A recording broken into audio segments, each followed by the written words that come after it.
I think it looks approximately like it did before, which I think is a good thing. Yeah.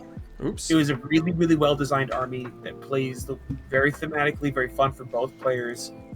They fixed some of the silly stuff about it. Some of my friends are saying Ossiarch is going to be like a must-have. Oh, he looks great. But before we get too far into it, I have to take a moment and thank my patrons particularly. We're talking about death. I think that Feck is going to feel more fair than it did before. Yeah, because they slightly, with some certain specific things, they just a little bit missed the mark on some of the stuff that was going on with it. Where like, if you couldn't kill every model in the army in the unit, it would bring up the entire unit like immediately, and like this is a little bit much. And I think they tuned it down a little bit, but it felt unfair before. Yeah, and they were supposed to be way more fair than that. Like just thematic, like the way Death plays is fundamentally fair. In terminology wise, like they aren't doing cracked bullshit, you know? Like Chaos has always been I'm gonna do some absurd something, and Destruction has been like, let's make these huge plays, whereas Death is like, we're just gonna play a fair game and I'm gonna do a little bit better than you at everything. And I think they are more like that than yes. Yep. Now they feel like when I played, I have a friend that plays Feck, so I got to know Feck super well. But whenever I played against Feck, I felt like you either had really good mobility and you could get to their heroes, or you would lose. Yeah. And that was essentially it. It's like, can you get to their heroes? And then if you're playing a good Feck player, he's just like, no, you can't. Yeah. There's this thing called screens, and if I'm good with my screens, you just can't get to my heroes, and then... Right? Like... Yeah, it took like absolutely brutal double turn on them, or you had to kill the heroes, like snap them out. It was a pretty feast or famine type gameplay, and hopefully it's not quite as much that way. I mean, it looks fine now, because now it's like you can kill their units and then like zone them out, right? And then it's like you can beat them in the pace of the game. Yeah. Before it was like they're gonna come back and all of a sudden they have a full unit again of like, 6 of those of the knights or whatever, right? And it's like, well, like, okay. It did the delusions thing before, where they would pretty much always pick the +1 to save when they have the objective. Like, it pretty much meant they always had +1 to save, and it was just like, this army isn't supposed to be this tanky. Right. Exactly. There's so many ways that they were supposed to be like aggressive and trade and have no saves. Now they're like, and they became this like weird dirtle army that was just like, it didn't feel quite right. So I think they're going to be thematically better and power-wise more appropriate and better balanced. And as you were saying, Ossiarch looks oppressive. Yeah, Ossiarch looks real good. Yeah, he looks awesome. A lot of points, but he looks really good. I can't wait to see the Maw Crusher, just the Mega Boss. Yeah, and see and think about what I want to do with him and how much damage he can output. Because if he's adding like a bunch of attacks, it's like, well, like it's pretty good. I'm really curious about a lot of that stuff. I think none of us really have a ton to say on most of these death armies. I have a little bit to say on each, but not a ton. You guys even else to say about Flesh Eater? No, nothing for me really. I think Big Oosh looks really cool, and that's the army that I would be most interested in playing amongst death from all of the stuff that I've seen so far. I think it's going to feel the same as it did before. Yeah, I agree with the things that you've said. I think it'll be a little bit more fair. I think it'll ultimately feel pretty much the same. It'll still be a really strong army. It has the ability to output a lot of damage. It can recur units. It can, it still has a bit of that summoning mechanic with the Noble Deed stuff and replacement units. It's got some great heroes. Yeah. Oh. Cool abilities in the army too. Oh. Actually, this is a more general death thing that I wanted to comment on, rather than just a specific army. But recursion, I think, is going to fundamentally be stronger because there'd be a lot less of it. So when you can do recursion, I think it's going to be more impactful. Because end of third, it was like everyone's just bringing back their entire army all the time. I mean, some of the armies that had it, it's just kind of swapped around. I think it's very siloed, but like it will be very strong. It's just very select armies will have access to it. Like now, Skaven has replacement units, which is just crazy. Yeah, like I think a lot like the ways that it happens and stuff like that. It's like I think it's better balanced than before, and so when you're successfully and consistently doing recursion, I think it will be impactful. And it's not like a requirement, but I think people will feel better about it when their army has that, I guess. Yeah, and it'll have a different tempo to it than other armies because you're able to sacrifice things more easily. You can make risky sacrifice plays that have bigger upside and just replace the unit later. And damage is also falling a bit, so you're more likely to keep units alive by a little bit that you can then bring back models to and stuff like that. So I think that'll feel good in all the Death Army. I agree, especially OBR, because they're supposed to be like the tanky Death Army. I think thematically. Oh yeah, and they do still have, I think, a decent amount of their tankiness, and they have a good amount of unit replenishment. The Gothazar Harvester looks cool, actually. It seems like they finally gave him rules that fit. Well, should we just talk about Ossiarch now? Let's do it. Yeah. Good, perfect transition. Yeah, I think Ossiarch looked fantastic. Yeah, they're going to be strong still. I'm glad they got rid of Null Myriad. That rule is like way too strong and fun for basically nobody involved. Yeah. I think I really like the way they redid their battle traits to have that AoE like command type thing going on, because it like 4 was annoying because it's like you're supposed to be this like regimented army with these like leaders passing down orders and stuff like that, and instead it was just like infinite command points. And it was like it's not really right. Yeah, it doesn't capture the vibe. And whereas having this AoE where like if you're within within 12 of your heroes, like you're doing nasty things, but there's a lot of choices to make all the time about it. And being a good general, I think, is going to feel really good, while also limiting the way they can play. Because like before, I personally had a bit of a beef with how Ossiarch was written, because like you could just send a unit on its own, and Katakros' aura was so huge they were always inside of it, and they could still give them all the commands and stuff like that. These horses that would just go like way out of the communication area and would still like it didn't feel right. They're 2 feet away, literally, in a 24-inch bubble from his massive base, and they're still getting +1 to hit, +1 save. Yeah. Yeah, it's so like that being ratcheted down heavily, I think is going to let them do a better job, as we've seen with the battle traits, of making them feel like Ossiarch and for having more powerful synergies and stuff like that, but with bigger downsides. Like if you're not in the Holy 12, you're suffering, and I really like that about it. I think they'll have a bit more list diversity too, because like now that you mentioned Katakros is actually one of the things in the book that it looks like is getting kind of a substantial downgrade. Yeah, like he lost 3 abilities. He's losing range off of his aura. His combat got a little bit better, but you like didn't ever really want to fight with Katakros until turn 3 or 4 anyway. And he only denies command abilities once per turn now on a 5+. It's like, I don't know if I want to pay a lot of points for that.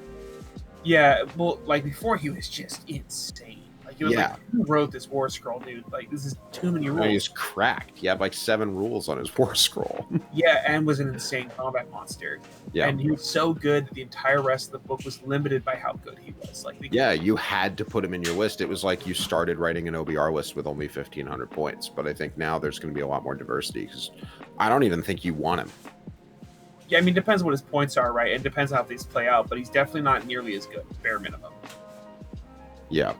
But even if his points go down by 100, if he was like 420 points or something, I don't think what I will say is that increasing the range of your Relentless Discipline auras is very meaningful. Because being wholly within 12 with infantry that are combat infantry that want to charge and stuff like that, like that's going to be really hard to maintain. That's true. So he does open up, like if you want to countercharge somebody during their turn, and then they're going to be outside of your Relentless Discipline aura all of a sudden. When he's there, they might not be. So I think there'll be a place for him. But I do think they're going to be a very KG debuff style army for the most part, though. That they still have that command trait that gives your opponent -2 to charge rolls within 12. Yeah. And that hurts. I was talking earlier about how like Ironjaws are going to be the army for the person who likes to do all the little nickel and diming across the whole game, small edges. I think they're going to be that army, right? It's like those sort of players who like to get the little things, the Jund players from Magic, Yeah. Those players are going to have a great time playing Ossiarch Bonereapers. The people who just like to fight and go after people and stuff like that, it's not going to work properly for them anymore, which I think is good. They have a more clear gameplay identity than before. Yes, I agree. Soulblight. I think they're going to be a fun army. Soulblight Gravelords. Soulblight I haven't. Soulblight is bad. Yeah, they don't look great. I just traded for an entire Soulblight army because I had these Caradron Overlords that I just was like, I don't really want. I already have Idneth. They're like one of my main armies, and like they play too similarly. So I traded them for Soulblight. And I was like, ooh, maybe these like 15 Blood Knights I have will be good. And like I saw the War Scroll and I was like, guess not. Yeah. And it's just like, and it's not that it's like just bad. It's just it feels like flat and like not interesting. And all the rules got nerfed, which is probably a good thing because like the Allegiance abilities were insane, absolutely busted. Yeah, they're just paying for the sins of 3rd edition now, right? Yeah, and they were good for so long. Now they're not. Now they're not, unless the War Scrolls are like cheaper and better than. But the ones they've shown us haven't really been. They could have been fine. They're okay. Yeah. But this is a point that I wanted to make a long time ago that I forgot that has now come up again. But I feel like with a lot of armies, when we look at them, when we're evaluating them, if they're good or bad, if they have good rules that are fun and interesting and have room in play, you'll find the level of points for the units to make them like functional and fair and so on, right? Quote unquote balanced. But if your rules are kind of flat, you're in a race to the bottom scenario. Yeah, and that's a bad place to be. In that category. I'm actually really concerned that they've kind of painted themselves into a race to the bottom corner in terms of design with what it seems like they might do for balance. So they brought out this anti-X keyword and they said, you know, now it's going to be a rock, paper, scissors game. If your opponent in the meta is really heavy on cavalry, you load up on your anti-cav units. If it's a monster meta, take anti-monster. And I think part of the way they're going to toggle that balance is by changing the points of units with anti-characteristics. So, like, if we get into a monster-heavy meta where Suns and Big Pigs and Stonehorns and everything like that are dominating the meta, they might just make all of the anti-monster units cheaper. And I think if they do that, they also produce kind of like a race to the bottom scenario where eventually those units get so cheap that you just start spamming them the way that, like, you spammed warbands. Actually, this was a point I wanted to make about the Gargants that I forgot to mention. One of the reasons why I think they might not be as good as you think is because I've seen a lot of anti-monster. At least in the previews and stuff like that. True. Anti-monster is like all I think it's the most popular anti-keyword. So it might be one of those things where just they would be really good, except they would be like crazy good, except for like every army's damage units is carrying anti-monster abilities. And it ends up making them like much more easy to be handled. I'm not saying they're bad, but you know. But yeah, no, I agree. People are going to have more tools for output now.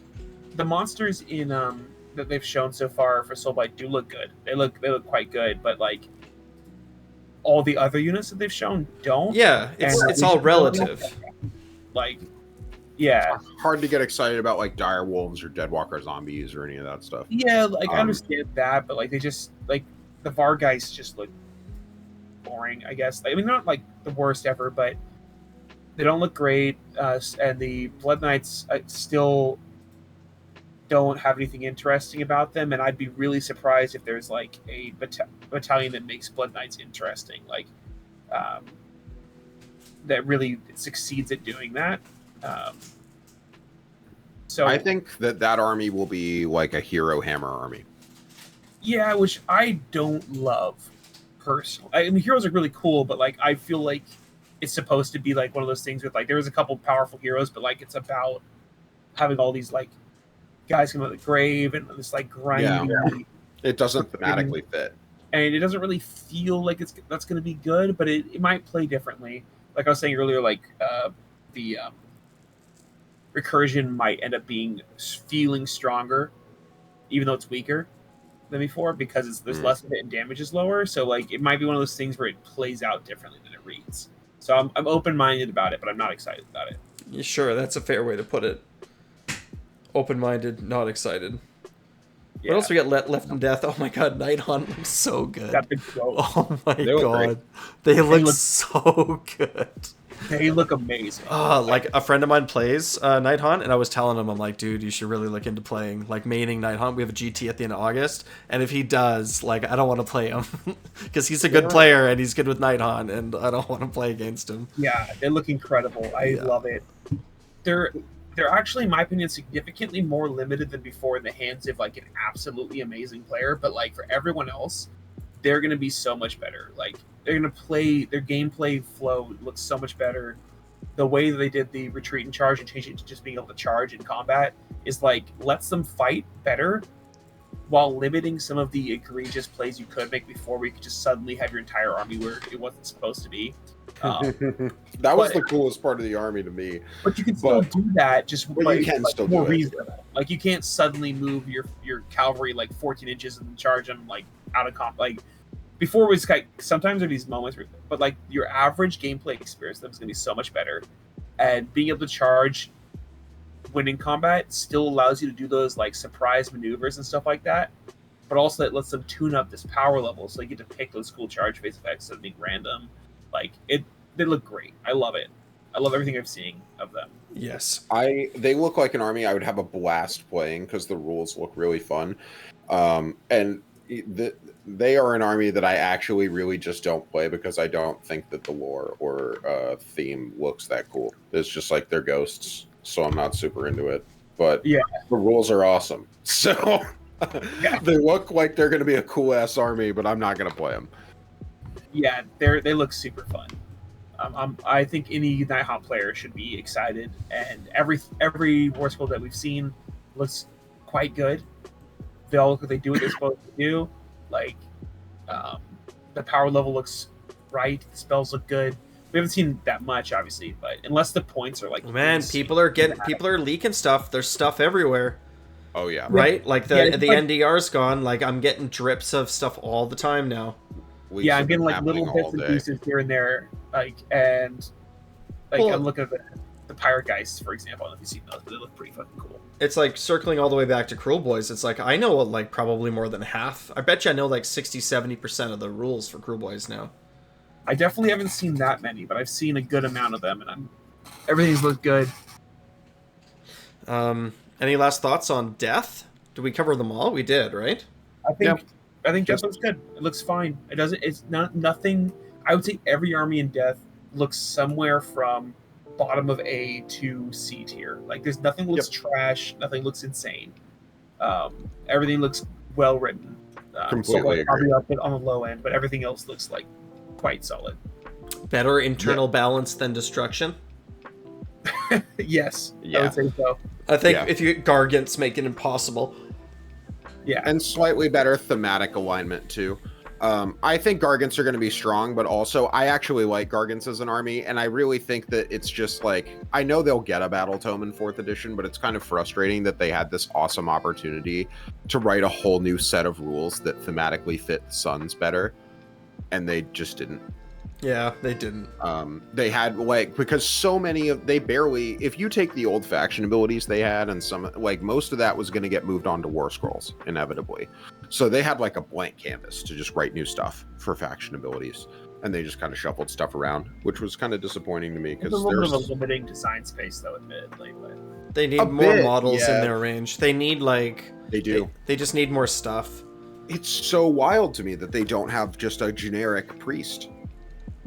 Yeah. Like, it would fit them, so they need something else to do in the hero phase. It doesn't have to be super broken. Give them like a prayer war and one guy who's a priest that costs 500 points. Like, they can't spam it. What are they going to do, spam it? Even just like a small, single, unique thing. Yeah. I don't know. A different little guy. A different kind of man crusher. A man eater. A pet. I don't know. Yeah, exactly. Like it's anything. Anyway, but let's so I think that's probably pretty much it for Death, right? Yeah, let's move on to what are we doing next? I'm gonna let's move on.